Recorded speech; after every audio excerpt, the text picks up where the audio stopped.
Yes,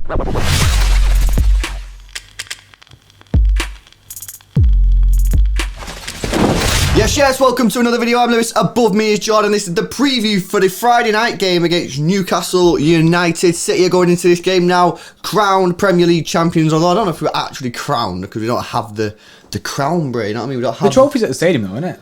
I don't know, bro. I think I seen a video of it in the ground, like in the middle of the pitch. Yeah, they have fake versions. They have fake ones, innit? You know what I mean? So maybe it's not the real one, but we are champions, isn't it? That's what I'm trying to say. Yeah. But it's not going to be fully real until we lift the trophy, which is against Everton, right? Next weekend, I think it is. Yeah.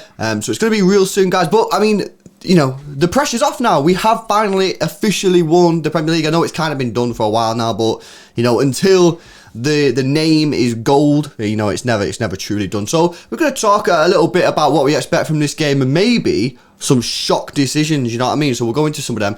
And before we do, guys, let's set a like target. Let's go for 1,500 likes. Smash a like on there for the champions of England. Subscribe to the channel if you're new. Trying to get to 35,000 subscribers, guys. So any help towards that would be massively appreciated. I wonder, Bray, I'm going to set a challenge.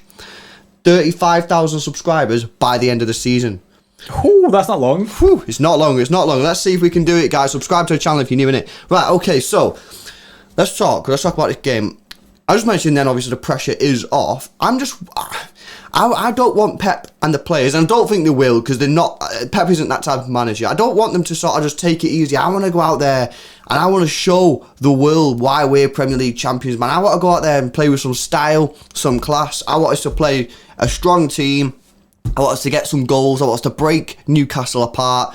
And yeah, man, I want to show people why we're champions. I don't really want to go out there and just be like, oh, just pass the ball around for 90 minutes. You know, I want to go and do them. Yeah, you don't want it to be limping it. You know what I mean? You've just won the Premier League. You don't want to be like seeing some dead games after you've just won it. You need to. I feel like there should be some form of hype behind the team. They should be really playing some really nice football and stuff. We might see the best football that we've seen for City for a while on the basis that there's no pressure on it. They can go out there and really express themselves. There'll be a lot of freedom within the team, hopefully.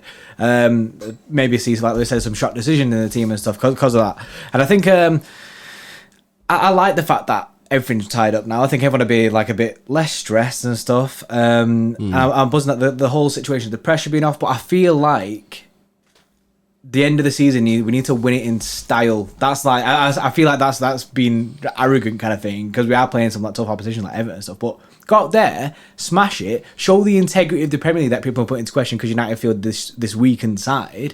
We should be going out there and smashing every team that's in front of us. We don't want the situation with Liverpool last season when they won the league. They played against us.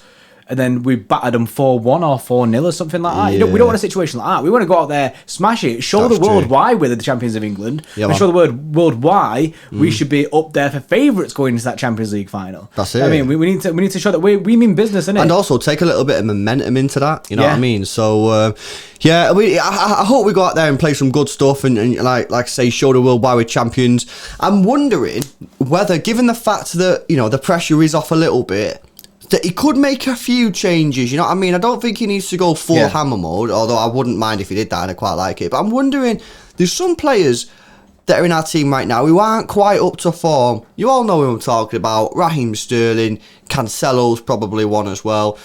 I'm thinking, you know, especially with Raheem Sterling, he's had a rough ride in terms of form, in terms of goals and stuff like that. Yeah. The pressure's now off. This game doesn't really mean much, although we want to win it and we want to show our style. But I'm wondering if this might be a good opportunity to put players in like Cancelo, like Raheem Sterling, just to see what they can offer us, you know what I mean? As well, you could even throw into the mix Sergio Aguero, because obviously his time's running out now, and I'm wondering, can we give him as many minutes as possible? So yeah, I'm wondering, this might be the perfect game to throw in like Cancelo, Aguero and Sterling, bro.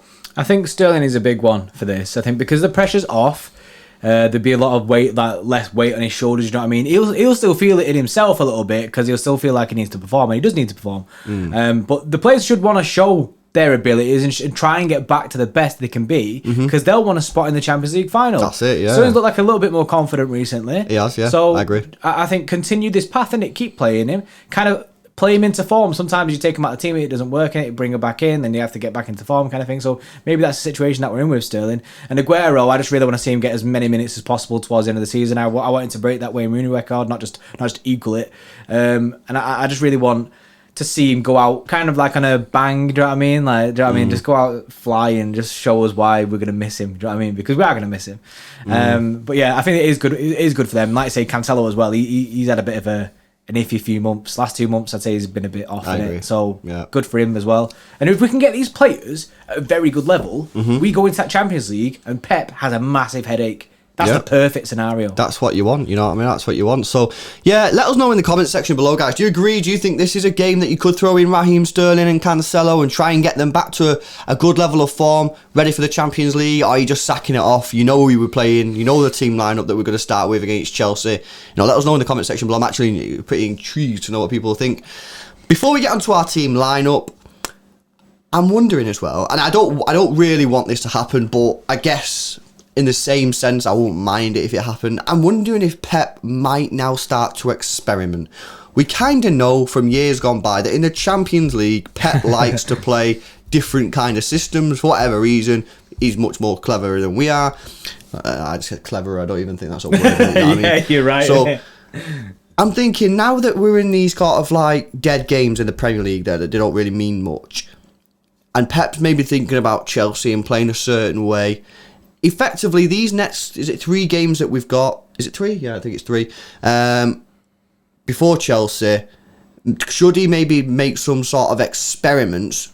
Or should he just play the normal team? But then if he comes to Chelsea and decides that he wants to do a madness, he's never done it before, like Leon. So I'm just throwing it out there. You might see a bit of a weird team and a bit of a weird formation. And if you do see that, that might be an indication of how he might look at setting the team up against Chelsea. Whether he does that or not, I don't know. I don't think he will, but yeah, there's a potential. There's a potential for sure. Yeah, definitely. I think the situations that you might see, during when we played Fulham and we went like that weird whole system change, you could see situations like that where Mendy might get a few more games as well because of these experiments. Yeah. We'll be throwing, he might just throw different things in there throughout the time. And obviously, in the Champions League final, I would like us to go with what's best, you know what I mean? And what the tried and tested kind of situations that we've been in. I wouldn't like us to go in anything. But at the same time, I wouldn't like him to switch it up in that final, having never done it before, because then we'd all be saying, why didn't you use the last Premier League games to at least get a good running of how you're thinking of playing that game? But yeah, like I say, I don't think, I'm losing it, I don't think it'll happen, but you might see some mad changes in it, like the Fulham game. Yeah, absolutely. But, we'll just have to see what he does. I'm looking forward to this game because I don't really know what to expect. You know what I mean? So it's kind of exciting to see what's going to happen. Well, let's get into the team lineup then. No real shocks here. But this is what we're going to go for. So we've got for Ederson in goal. We're going to go Cancelo at right back. Try and play him into a bit of form. At the moment, we know what Kyle Walker's offering us. He's world class, but we need Cancelo to get into a bit of form just in case something happens with Kyle Walker. Stones is back from his ban, I believe, so he can come back in with Diaz, and Zinchenko needs to just stay at left back because he's class. Fernandinho's got to hold that midfield. We've gone in the centre attacking midfield positions, Gundogan and Foden. There was a bit of an issue with Kevin in terms of does he have an injury, you know what I mean? And I don't think we should risk him if he did have any sort of knock. That's the only reason that Kev isn't in the team, based on the fact that he did put him get on the bench, put him on for the last 20 minutes or something, you know what I mean? There's no need to rush him back into this. So we're going to go as well, Gundogan and Foden in the middle, because obviously most people see Foden's long-term future in the middle. He's played there a few times this year, but obviously most of the time he's played on left wing. So it'd be nice to see Phil Foden in the centre of the pitch, and that also then gives you the availability, Bray, to play Sterling on left wing. Yeah, because then you have that freedom of a left wing spot that Foden's been hogging pretty much, because Foden's that good that he can't miss a game. He has to play in all the games pretty much. If you want to win the game, you've got to put Phil Foden into it, and he's got to occupy that left wing, so it doesn't leave space for anyone like for Torres to even try left wing or for Sterling to get into the team. So having Foden in the midfield frees up that space, so rightly so we can get Sterling in there. We're bringing Mahrez back in that right hand side because, you know what I mean, the Algerian king, how can you not put him in? He's absolutely unreal. And then we'll go for Aguero up top, get him as much game time as possible. Hopefully he can break that record. Hopefully he doesn't Panenka any more penalties. Now he can Panenka all he wants now. I don't care how he won the league and I'm not bothered. So look, a strong team, but I think we've made changes where it's clever and important to make changes. We're resting Kevin. There's no point in playing him if he had a bit of a knock. Giving the opportunity to Sterling, you're giving the opportunity to Foden in the middle of the pitch. It's, in my opinion, that is a perfect team for this type of game. Yeah, let us know what you think in the comment section below, guys. Of course, we will be doing our live watch along, so there's not many left of this season, guys, so hopefully we'll see as many of you there as possible. Come and join us along. Make sure you hit the subscribe button with a notification bell on, and when we go live, you'll get a notification. Make sure you smash a like on the video as well. 1,500 is the target, so see where we are and help us along. We'll catch you in the next one. See you in a bit, guys. See you in a bit.